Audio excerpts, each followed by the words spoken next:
નમસ્કાર, વાયનેટ ન્યૂઝ ચેનલમાં આપનું સ્વાગત છે। હવે જોઈએ આજના સમાચાર। રામ મંદિરમાં વડોદરાની 108 ફૂટ લાંબી ધૂપસળી પ્રજ્વલિત કરાશે। રામ મંદિરમાં વડોદરાની 108 ફૂટ લાંબી ધૂપસળી પ્રજ્વલિત કરાશે। 1 જાન્યુઆરીએ વિશાળ ધૂપસળીને ભવ્ય રથમાં વડોદરાથી અયોધ્યા લઈ જવા રવાના કરાશે। પ્રધાનમંત્રી નરેન્દ્ર મોદીના હસ્તે આગામી તારીખ 22મી જાન્યુઆરી 2024ના રોજ અયોધ્યા ખાતે રામ મંદિરમાં પ્રાણ પ્રતિષ્ઠા મહોત્સવ યોજાવાનો છે। ત્યારે તે ઉત્સવને વધુ દીપાવવા વડોદરાના રામ ભક્ત એવા ગોપાલક વિહાભાઈ ભરવાડે 108 ફૂટ લાંબી અને 3.5 ફૂટ પહોળી વિશાળકાય ધૂપસળી એટલે કે અગરબત્તી બનાવી છે, જે રામ મંદિર ખાતે 1 થી 1.5 મહિના સુધી ચાલશે। દેખીતી રીતે આ અગરબત્તી છે, પરંતુ હવનમાં ઉપયોગમાં લેવાતી વિવિધ સામગ્રીથી તેને બનાવાઈ છે, જેનું અંદાજે વજન 3500 કિગ્રા છે। જે અગરબત્તીને પ્રોટોકોલ સાથે બાય રોડ એક રથમાં મૂકીને વડોદરાથી અયોધ્યા ખાતે લઈ જવા 1 જાન્યુઆરીએ વાસ્તે ગાસ્તે રવાના થશે। ધૂપસળીને અયોધ્યા ખાતે લઈ જવા તેમજ ત્યાં પ્રજ્વલિત કરવા સહિતની કામગીરીમાં મદદરૂપ થવા આ સંદર્ભે ચર્ચા કરાશે। આ ધૂપસળીને ખૂબ જ સાવચેતીપૂર્વક લઈ જવા માટે એક લાંબો ટ્રેલરમાં રથ તૈયાર કરાશે, જેમાં ધૂપસળીને મુકાશે। જે રથ વિશાળકાય ધૂપસળીને વાયા રાજસ્થાન થઈ 1800 કિલોમીટરનું અંતર કાપી ઉત્તર પ્રદેશના રામ મંદિર ખાતે પહોંચાડાશે, જ્યાં ધૂપસળી એકવાર પ્રગટાવ્યા બાદ તે સતત 1.5 મહિનો એટલે કે અંદાજે 45 દિવસ સુધી પ્રજ્વલિત રહેશે। વિહા ભરવાડે સૌથી પહેલા 111 ફૂટ લાંબી ધૂપસળી બનાવી હતી। વર્ષોની આતુરતાની રાહ જોયા બાદ હવે રામ મંદિર નિર્માણ પામી રહ્યું છે અને ત્યાં રામલલ્લાની મનમોહક પ્રતિમાની પ્રાણ પ્રતિષ્ઠા થવા જઈ રહી છે। આ ભવ્યથી ભવ્ય મહોત્સવમાં પ્રત્યક્ષ કે પરોક્ષ રીતે સહભાગી થવા માટે આખા દેશમાંથી લોકો આતુર બની રહ્યા છે। એવા સમયે વડોદરાના રામ ભક્તે સમગ્ર ગુજરાત વતી ભગવાનના ચરણોમાં યજ્ઞરૂપી વિશાળકાય ધૂપબત્તી અર્પણ કરવાની છે। જીવ દયા ગૌરક્ષા સમિતિના રાષ્ટ્રીય પ્રમુખ વિહા કરસનભાઈ ભરવાડ ગોપાલક હોવાની સાથે રામ ભક્ત છે।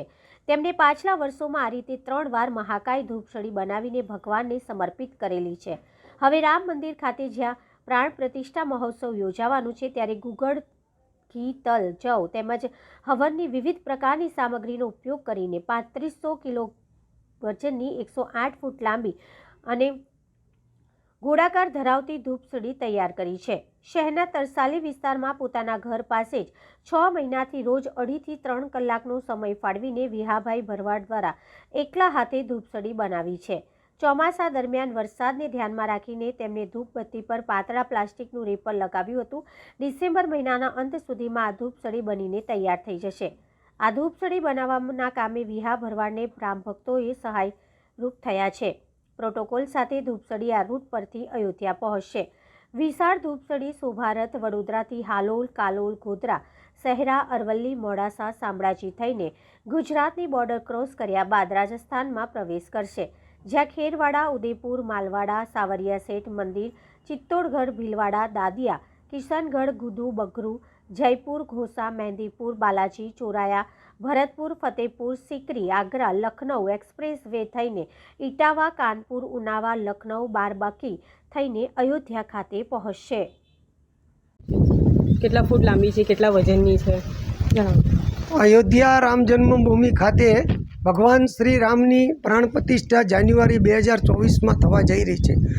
એટલે આ ભગવાન શ્રી રામની પ્રાણ પ્રતિષ્ઠા નિમિત્તે અમે 108 ફૂટ લાંબી અને 3.5 ફૂટ ગોળાઈવાળી આ અગરબત્તી પંચગવ્યમાંથી બનાવી છે, જેમાં ગાયનું ઘી, ખોપરાનું સીન, હવન સામગ્રી, તલ, જવ આવી રીતે વિવિધ સામગ્રીઓથી આ અગરબત્તીને બનાવવામાં આવી છે।